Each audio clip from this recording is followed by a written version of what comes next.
Değerli izleyiciler, Azərbaycan dili ədəbiyyat müəllimləri və ibtidai sinif müəllimləri, o cümlədən abituriyentlər və şagirdlər, MİQ və sertifikasiya mətnləri silsiləsindən 13-cü mətnimizi paylaşırıq. Sualı səsləndirəcəm əvvəlcə. Mətnə əsasən bu qənaətə gəlmək olmaz. A.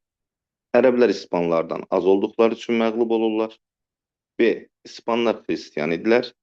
C. Kordova Pirineydə yerləşir. D. Ərəblər bir zaman Piriney torpaqlarını işğal ediblərmiş. E. Qarı düşmən dost olmaz fikri mətnin ideyası kimi düşünülə bilər. Mətni səsləndirirəm. Bu hadisə 800 il əvvəl İspaniyada olmuşdur. İspanlar igidliklə vuruşur və Piriney torpaqlarını ərəblərdən azad edirlər.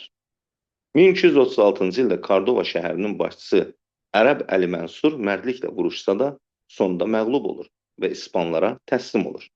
O, xristianlıq dinini qəbul edir. Bu hərəkəti ərəbləri yaman qəzəbləndirir. İspaniya kralı isə ona rütbə verir. Az müddətdən sonra Əli Mənsur xəstələnir. Onun yanına gələn vəzifə sahibləri də xəstələnir. Bir neçə gündən sonra hamısı dünyadan köçür. Sonra məlum olur ki, Əli Mənsur özünü taun xəstəliyinə yoluxdurmuş, bu yolla İspanlardan intiqam almışdı. Mətni bir daha səsləndirirəm. Bu hadisə 800 il əvvəl İspaniyada olmuşdu. İspanlar igidliklə vuruşur və Piriney torpaqlarını ərəblərdən azad edirlər. 1236-cı ildə Kordova şəhərinin başçısı Ərəb Əli Mənsur mərdliklə vuruşsa da sonda məğlub olur və İspanlara təslim olur. O, xristianlıq dinini qəbul edir. Bu hərəkəti ərəbləri yaman qəzəbləndirir. İspaniya kralı isə ona rütbə verir. Az müddətdən sonra Əli Mənsur xəstələnir. Onun yanına gələn vəzifə sahibləri də xəstələnir. Bir neçə gündən sonra hamısı dünyadan köçür. Sonra məlum olur ki, Əli Mənsur özünü taun xəstəliyinə yoluxdurmuş, bu yolla İspanlardan intiqam almışdı. Bu yerdə siz videonu saxlayırsınız, sualı cavablandırırsınız. İndi isə mən sizə mətnin oxu şəklini sizin üçün mətnin oxu şəklini ekrana gətirirəm.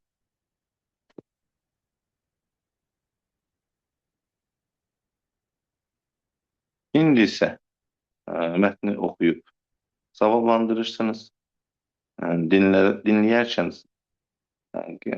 doğru fikirləşdiyiniz cavabla oxuyarkən fikirləşdiyiniz cavabın üst-üstə düşüb düşmədiyinə diqqət edirsiniz.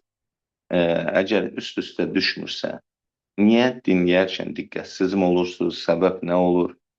Özünüz özlərinizdə işləyirsiniz ki, dinləyəndə də sualı doğru cavablandıra biləsiniz.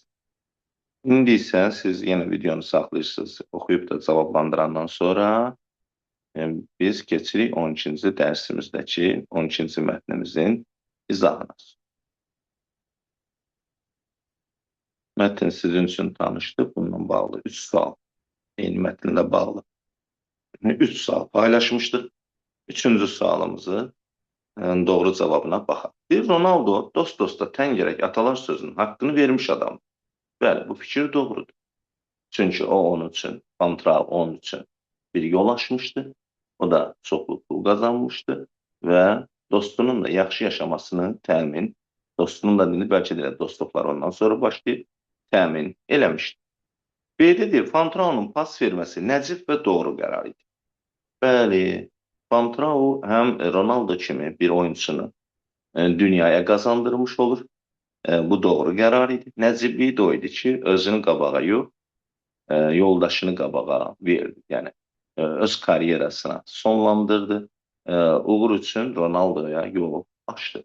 Və bu hərəkət sözsüz ki, böyük nəciblik hərəkət. Nəcib bir hərəkət. Ronaldo Fantrao'nu heç vaxt unutmamışdır. Bəli, sonda görürük ki, Fantrao deyir ki, bu şeylərin hamısını, bu böyük evi də, bu lüks maşını da mənim üçün Ronaldo almışdı. Yəni, hamısını Ronaldo eləyir.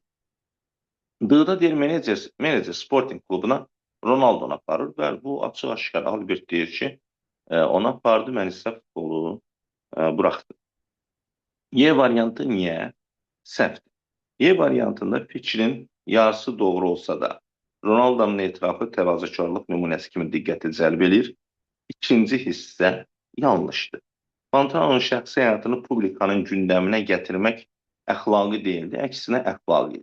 O, onun yüksəlməsində, Ronaldo özünün yüksəlməsində e, doğru bir qərar vermiş, düz qərar vermiş, nəcib qərar vermiş bir şəxsi cəmiyyətə təqdim edir. Bu Fantanonun haqqını ona qaytarmaq kimi bir şeydir. Yəni publika qarşısında da, publikaya elan eləməsində də qeyri-etik heç nə yox idi. Əksinə, Fantanonun haqqını ona çatdırmış olur.